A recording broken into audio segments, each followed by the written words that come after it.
how do you, I'm sure you guys, did you guys do scatter plots in Algebra 1? Like you'd plot a bunch of points and make a trend line and that stuff.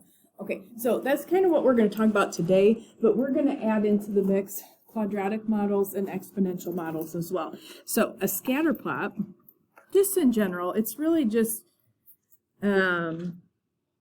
it's really a data display of the relationship between two variables. Usually we use x and y when we do this, but you could use different variables if you wanted to. But it's just going to be kind of like a visual display of how two different variables are related just by plotting points. We're going to describe these in several different ways as we look at them today. And the first one, I kind of have them broken down kind of into categories here. So we're going to look at direction, we're going to look at strength, and we're going to look at form. So the first one here, these are really just to indicate direction. And I just have a couple scatter plots here. Now, direction is more so going to relate probably more to a linear. But we could also do it with the quadratic. But like if I just kind of drew maybe a trend line just kind of through this data, would you tell me that has a positive or negative slope? Negative. So the direction here, this would be considered negative. All right, so similar like this one, right? If I draw kind of a sketch of a trend line maybe through that, and it's not perfect, but this would have a positive slope, so that direction's considered positive there. Okay, now we're going to talk about three different forms. You guys have probably done this for a line, but highly likely not for the other two. So the form, basically we're going to look at our scatter plot and we're going to kind of see, okay, what does it actually look like it's making? Does it look like it's making a line? So kind of this first one is just an example. This would probably be considered linear, right? It makes a line. There's little dots and data all over the place. They don't all fall on that line that I drew. But in general, the shape of that would be considered linear. The second one, and I know it's been a minute since we've done parabolas, but the second one really looks like that U shape. Now, this particular example turns right side up. It could also turn upside down and be a quadratic model. But quadratic, you're looking for a U shape or an upside down U shape. And then the last one, this one would be like everybody's kind of low and then we start to trend and get higher really, really quickly. So this would be an exponential model. Okay, now these obviously don't represent either one of these that I just drew, but a quadratic could also, if you look at the data, it could go upside down. Exponential could also go start really high and then get really low really fast, so they can look different ways as you see them. But basically you're just going to kind of say, okay, what is the shape? And again, same thing for the line. I've got one here with a positive slope. There, we could also have a line going with a negative slope. So just going to kind of look and see. It's called the form, but what kind of shape are you looking at? Okay, and then the last thing we're going to talk about, and I don't know if you guys would have talked about this at all in Algebra 1 or not, but this is the strength, basically, whatever you're using to approximate the data. Now, all these that I have in this example down here at the bottom, these would be for a linear model. But basically, if you look at this, like all these dots are super close together. Like I can almost draw the line just like right on top of that. So if I wrote an equation for that line, that would be considered a strong model of that data. Now, this one says moderately strong, right? It still looks like a line, but the dots are a little bit more spread out there. And if you look at this one, yeah, maybe I could argue that's still kind of linear, but it's a lot more spread out, so it'd be a little bit of a weaker model if I tried to fit a line to that. And then this last one, like that's really just dots all over the place. It doesn't really even kind of look like a line to me, so this would be really weak. And these are related, the strength here, to what we call the correlation coefficient. All right, and they use the letter R to represent this, and this just measures the strength of like your trend line to the data. Like, how close does that represent the data? Okay, now, just to let you guys know, this can actually be a positive or negative value.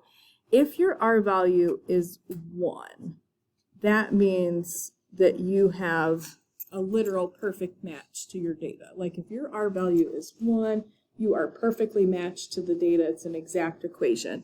That can also happen if you are -1. That is also a perfect match to your data. That would just indicate the direction is probably negative, whereas a +1 would be a positive direction. So they run between -1 and 1. The closer you get to +1, the stronger it is. The closer you get to -1, the stronger it is. It's kind of like in the middle where it's weak. So I just have a couple examples here. So the R value is always some number between -1 and +1. So these are just the R values kind of across the top here. And you can see this one, like I could really just perfectly just draw a line right all over all the data that was in that picture, right? This is perfect here. Now, 0.8, I would say this is pretty strong here. 0.8, this would be a pretty strong representation. As your data starts to spread out, like if you get like a 0.4, 0.3, something like that, that would be a pretty weak R value. Like I got a trend line, I can make it, but it might not be that great of an estimate of the data. Now, this one in the middle, it's just dots all over the place. This would be said to have no correlation. If your R value was really at 0, then there's no correlation. They're just random dots all over the place. Now, this one here, if you have +0.4 or you have -0.4, those are the same. It's still going to be kind of a weak representation, but it would be just the same as if I had +0.4. It just depends on the direction. And then kind of +0.8 and -0.8, those would be the same. They're just going in different directions. So this would be a strong, I don't have a -1 on there, so I don't have a perfect one for that. But in general, the closer you get to +1 or -1, the stronger the correlation is. Okay, so I just have some little graphs at the top, and then we're going to actually make some trend lines here. Okay, so these across here, like each one, like all these values, these are R values for the data. And I have, let's see, 6 graphs here and six values. So, how shall we do this?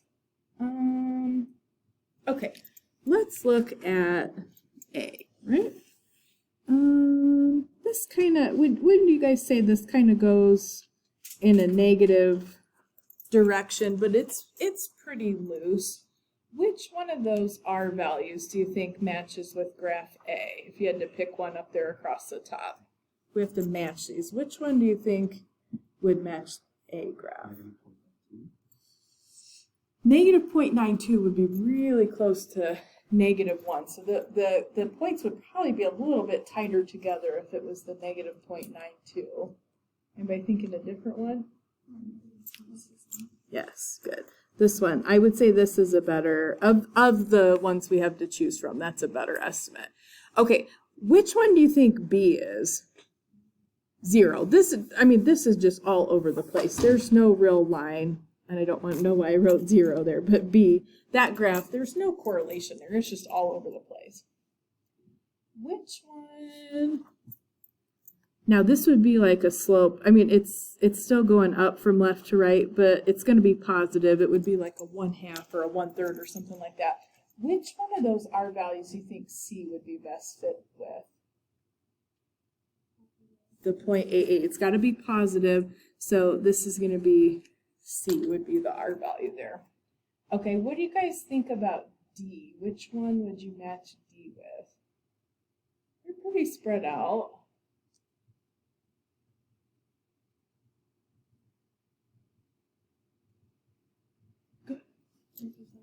Yeah, these are pretty spread out. It's almost more of a horizontal line. So I would say that this one is D.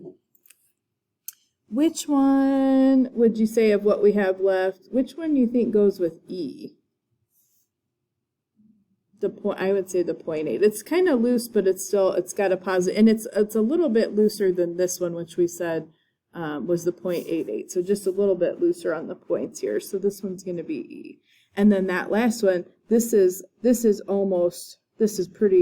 are pretty close together. So that's pretty close, but it's a negative direction. So it's going to be pretty close to -1. So I pick F for that 0.92. Okay, is anybody having a question? Okay, now we are going to work on writing equations of trend lines based on some data, and then we're going to look at the R values. And if you guys, I'm just going to kind of clear out what's going on in my calculator real quick so it'll look more like yours, and we can all kind of start at the same place. Okay, so how to enter the data. You guys have been doing this when we were working with our different stats. We're going to use kind of the same menu, but we're going to use 2 columns. And we're going to enter the data that's over here. This is the consumer price index for housing here. Okay, so I'll go through this with you in a second. The one thing I wanted to highlight here, a lot of times if you're dealing with years in an example, this is list 1 is years since 1990, they don't type in like 1990 as the X value. They'll type in a smaller number to represent that year. So for this particular set of data we're going to use. So it says years since 1990. So 1990 would actually correspond then to 0 if it's years since 1990. 1995 would be 5 years later, so the X value I'd put in for that would be 5. Now, this doesn't go like 5, 10, 15, 20, okay? 2000 is 10, but the next one says 2002. So years since 1990, that would be 12. And you guys don't have to write these out. I'm just going to write them real quick. So 2003 would be 13, 2004, 14, 2005, 15, 16, and 17. So they don't go, it doesn't go by 2s or 5s or anything like that. It's just years since 1990. So let me see if you guys remember how to do this. Okay, to put data in, we're just going to hit the stat button, which is kind of third button down from the zoom right here, kind of in the middle. And I'm just going to hit enter for that edit screen. Now, I've got some data in here from different classes. So if you've got data in here, just real quick, just show you this. Just arrow up to the top so that L1 or L2 is highlighted. Hit clear and hit enter, and that'll wipe out the whole column. You can type over the top, but if your data sets don't have exactly the same number, it's a little faster to do this. So just arrow up to the top, hit clear, hit enter. Okay, now if anybody accidentally does this, because I've done this before many a time, you don't want to use the delete key for the total column, because if I hit the delete key, I can literally delete the entire column on accident, and then it starts with list 2. So if you accidentally do this, it's okay. Just hit that stat button, and then the 5th option right there says set up editor. That basically just resets that screen. You just hit enter twice, and then if you go back into that stat edit menu, it should be restored. And actually, if you had something in the column, it will restore that as well. So just be careful with that. Don't delete the column, just arrow up to the top, clear, enter. If you forget, just stat and then set up editor number 5, hit enter twice, go back into that stat menu, and it should be restored. Okay, so for my years, I'm just putting in years since 1990. As you guys type these, you just have to hit enter in between each one. And especially the more data you have, the easier it is to make like a little mistake. So I always try to kind of spot check and make sure that I'm typing everything right as I go. You can't have like a certain, you can't have different numbers of X and Y values. You have to have exactly matched, same number of X values, same number of Y values, or it won't generate any of these equations that we're going to try to generate to model the data here.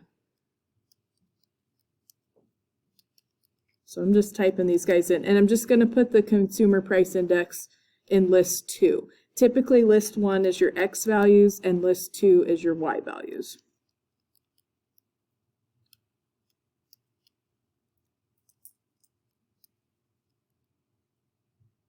And especially this one, I'm just going to go back and check mine really quickly because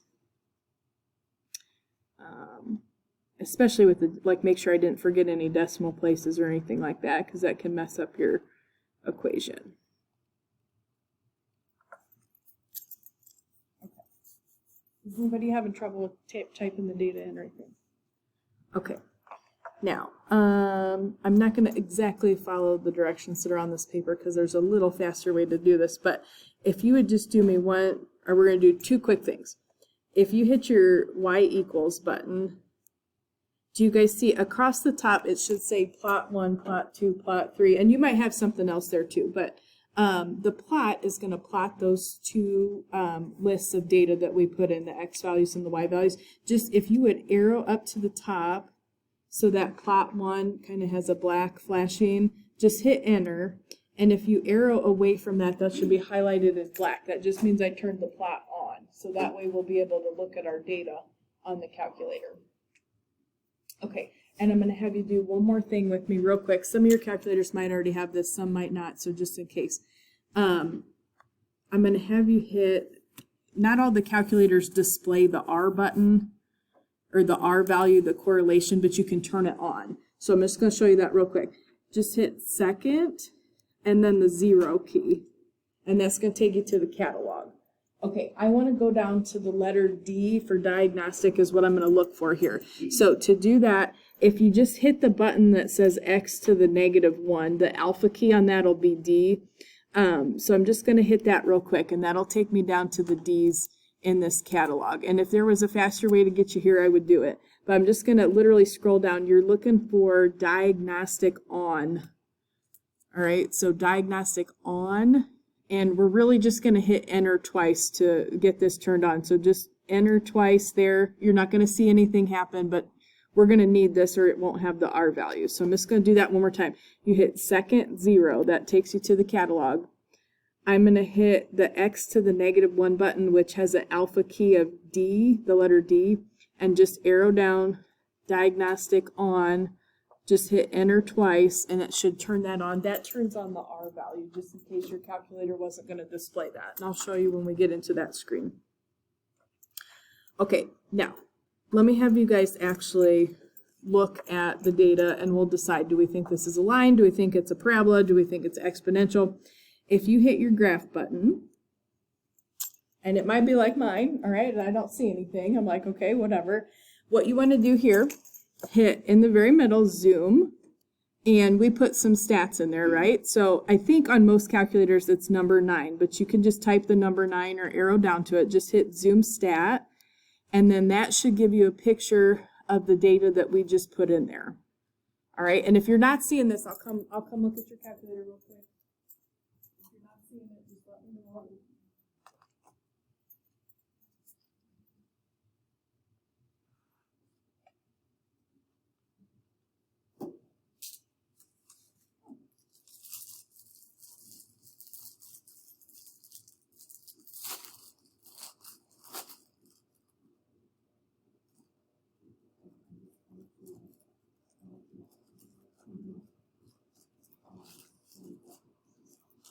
It shouldn't. If anybody else is not looking at it.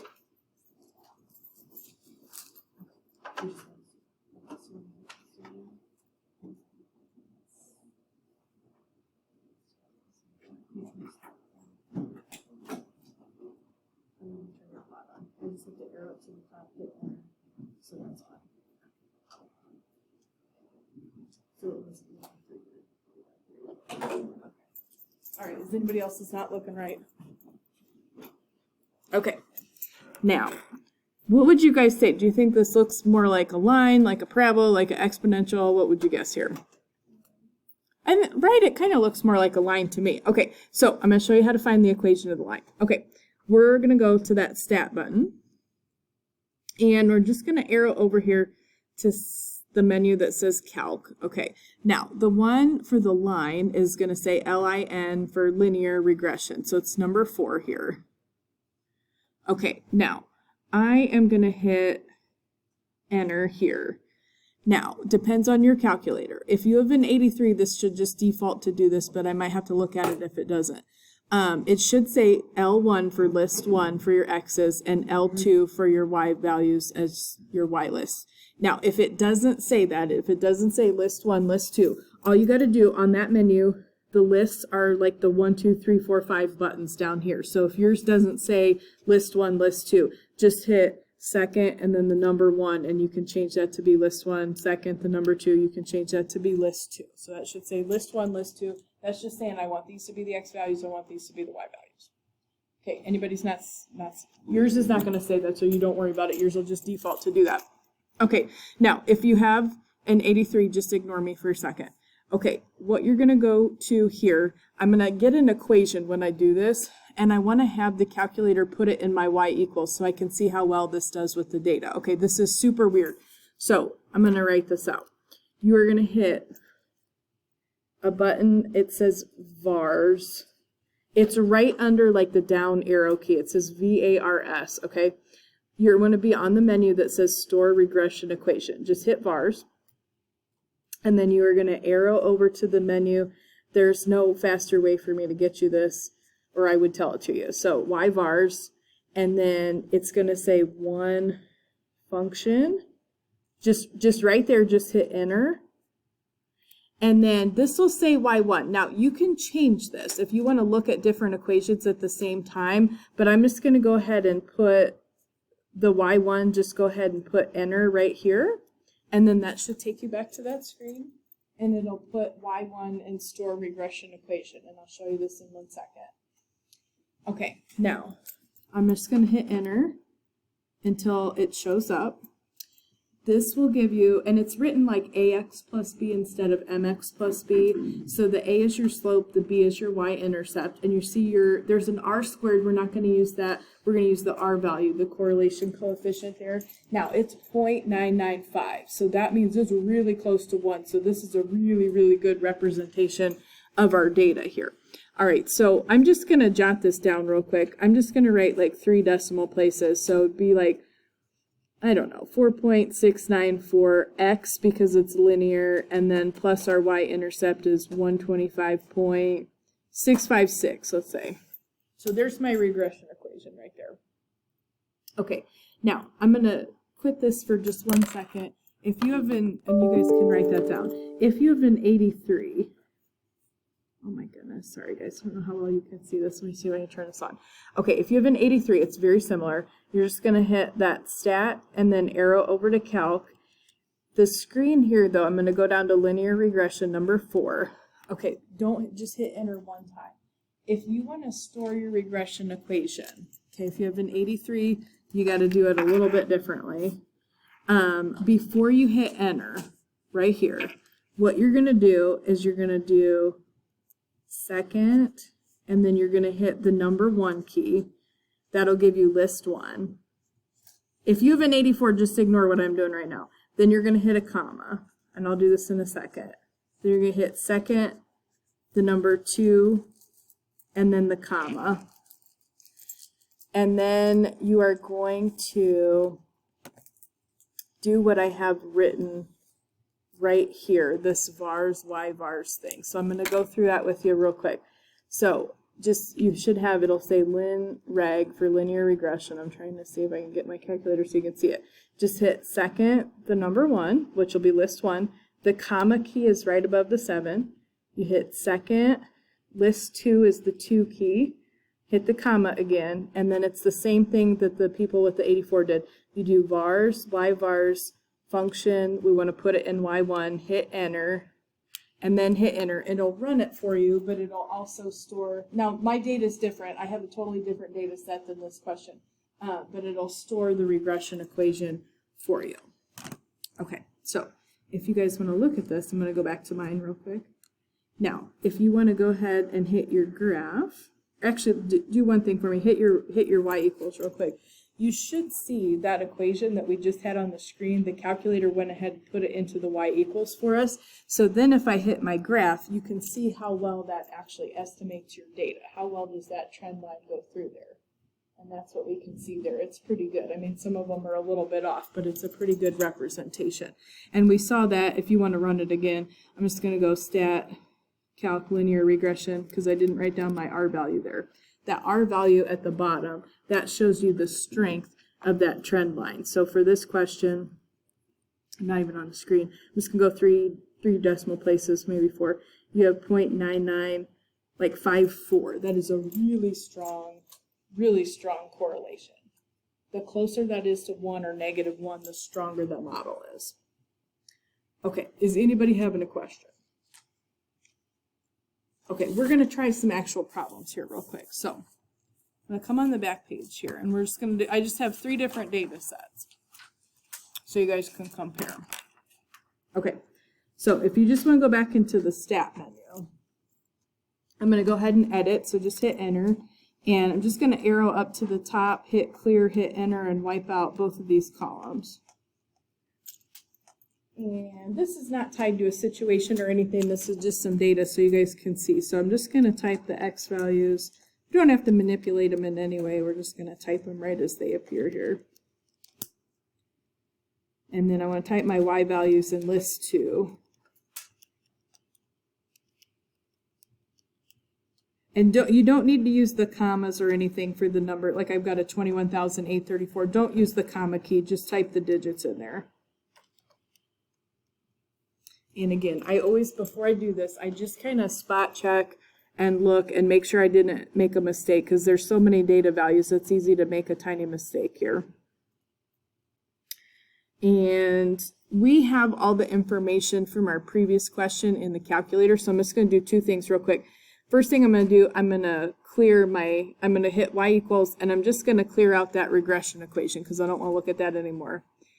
And I'm going to hit graph here. Now this is zoomed for the previous question. So if you want to do the new data we just put in, just hit that zoom and then number 9, and then you should be able to see the data we just put in. Okay, so to do that, I just stat edit. I typed in the X values and Y values. X values list 1, Y values list 2. I went to the Y equals just real quick, and I deleted the regression equation we had from our last example just by hitting clear. And then I hit the graph button, and probably you wouldn't have seen anything. I re-hit zoom and then number 9, so it would go with the data that we now have. Okay. Now, what kind of a shape do you guys think that one makes? I think this one's exponential. We could compare them if you guys want to, and I'll show you real quick how to do that. But this one, I would say, this should be an exponential model. And you can defend that with your R values, but let me just show you here real quick. So it's the same process. You're going to hit stat calc. We just want the exponential regression instead of linear. Okay, and it should be the 10th, which is the number 0 if you want to type the 0, but it should say EXPREG for exponential regression. So you can type the 0 or arrow down to it, whatever's easier for you. Okay, and it should still be X is list 1, Y is list 2, and store regression equation. If you guys have the 83, just hit that second 1 comma, second 2 comma, and then where we're going to type this store regression equation, you're going to hit that vars button, arrow over to the Y vars, and then we want function and Y1, just hitting enter, and then that'll put it in Y equals so we can see how well this estimates the data. And then I'm just going to hit enter till this shows up. Okay, now the format for your exponential, hopefully you guys remember, y equals ab to the x. So I'm just going to go 3 decimal places on these when I round them. So this should be y equals, my a value here is like 2.099. My b value is like 1.495, and then to the x. So exponential model is going to look a little bit different. It kind of lays it out for you across the top and then gives you the values to plug in. You guys can see the R value here is really good. It's like there's like 4 9s. You don't have to write all this out, but I'm just going to show you that is super close to 1. So this is this would be really strong exponential correlation here. All right, so actually, it says interpret the R value. This is really strong. All right, and the direction in terms of this would be, this is going to be exponential growth, so it'd be positive. Or if you want to write growth, that's the same. Okay, now if you guys want to look at the graph, I'm going to hit my graph button here real quick to look at this, and it should give you the exponential model so you can kind of look at that. Now, if you wanted to, I'm just going to do this real quick so you can see on my screen. Let's say I was like, I don't know, maybe this is linear because I wasn't looking at it very well, or I didn't see that point up there. Let's say I did stat and then calc, and I wanted to do a linear model. Okay, everything must be the same. If you wanted to compare these, though, you can actually store different regression equations. If you do that vars, y-vars function, just put it in y2, so then you can see both of them at once. And I'm just going to keep hitting enter here. But if you guys look at that, now the R value is like 0.735. That's, I mean, it's not terrible, but we had a 0.9965, so the exponential is a way better model there. So if you wanted to see that, but you could actually graph them both at the same time. You got your exponential model, then you'll see my trend line. The calculator will do it for you, but you can see the exponential model looks way, way better than the linear model. And so we want to use that exponential model. Now, usually these questions will ask you to use your trend line to predict something. So it says use your line, in this case this is an exponential, of best fit to predict y when x is 25. Literally all you have to do is just plug in 25 for x in your lovely little equation. So I'm just going to do that real quick. That 2.099, and then I'm going to do 1.495, and then to the x power, in this case it's going to be 25, and I'm going to get 48,757.5927. I'm just writing it out. And if I would look back here, so 25 would fall somewhere between the 23 and the 30 if I'm looking at the table they originally gave me. And in that case, I would say, just look at it, see if it's reasonable. So does 48,000 or almost 49,000, does that seem reasonable between those two? If it's like outrageous, you may have made a mistake, but that seems reasonable between those two in that table. Is anybody having a question? Okay, I'm going to go ahead and, I'm just going to go into my y equals real quick. I'm just going to clear both of those out. And I'm going to go back to my stat. I'm just going to do one more table with you guys today, and then we'll finish the rest of this tomorrow. I'm not going to give you any homework today. We're going to work on it in class tomorrow, just in case people don't have a calculator. So I'm going to enter the data in this second table, and you guys can see which model you think would be most appropriate. And we can compare them here. Now, just make sure you have the same number of x values and y values, and make sure you have them matched up to the correct part of the table, and just spot check real quick, make sure you typed them right. I always do that just in case. It's so easy to make a little mistake and then it'll throw the whole thing off. And it should look okay here. And again, remember, the graph will be zoomed for our previous question. So if you typed graph right then and there, you might be able to see a couple of the data values, but probably not. Just hit that zoom and then number 9, and that should give you a little bit better idea of the data. What do you guys think for this one? Do you think we should do like line, exponential, quadratic? I think probably a line here. We can always compare. I'm going to do that stat calc. I'll do the line first. And if you want to store the equation, if you got an 83, just before you hit enter, just do second number 1, and then a comma, second number 2, and then a comma. And then we're going to store a regression equation. So we'll do the vars, y-vars function. I'm just going to put this in y1. We'll go ahead and calculate. Okay, now my R value here, I'm just going to jot that down real quick. I've got like 0.985, so that's pretty good. And maybe I'll just run it real quick. I don't know. If I look at that graph, well, there you can kind of see. Let me see if I do a quadratic model. That's number 5 here. I'm just going to see if that makes a difference. And I'm going to store my regression equation. Whoops. I'm just going to store it in y2 so I can compare them. Now, if you guys do, this is really weird. If you do a quadratic or a cubic, I don't know why this is. It gives you r squared, but it doesn't give you the r value. So we would take the square root of that if we wanted to check, but it's not going to be as close. But if you wanted to look at the graph, there's my line. And the parabola is not too bad, but it's going to be off. It's going to be a huge parabola. So the line is going to be closer because it had a better R value. So I'm going to go to that linear one more time. I've already stored the equation, so I'm going to write this down. I would say this is linear. Okay, now I'm just going to go 3 decimal places. So this should be y equals mx plus b. They just call it ax plus b. So I'm going to do like 3.377 and then x. And then your y-intercept here, I'm going to put plus 32.119. Correlation coefficient is that 0.985. And this is strong. This is pretty strong. That's pretty close to 1. And then if I want to use that to predict y when x is 45, we can just use what we wrote down there. Just plug that number in for x. So 3.377, I rounded it a little bit, and then plus 32.119. So I got 184.084. And if you look at that, where would 45 fall on the table? Somewhere between the 33, bless you, and the 56. So that does not seem unreasonable. I would just check that real quick. And yeah. Okay. Did you do number 4, or there's one that's farther down? I'll come look at it in a second. Okay, I'm gonna stop there for today, and we'll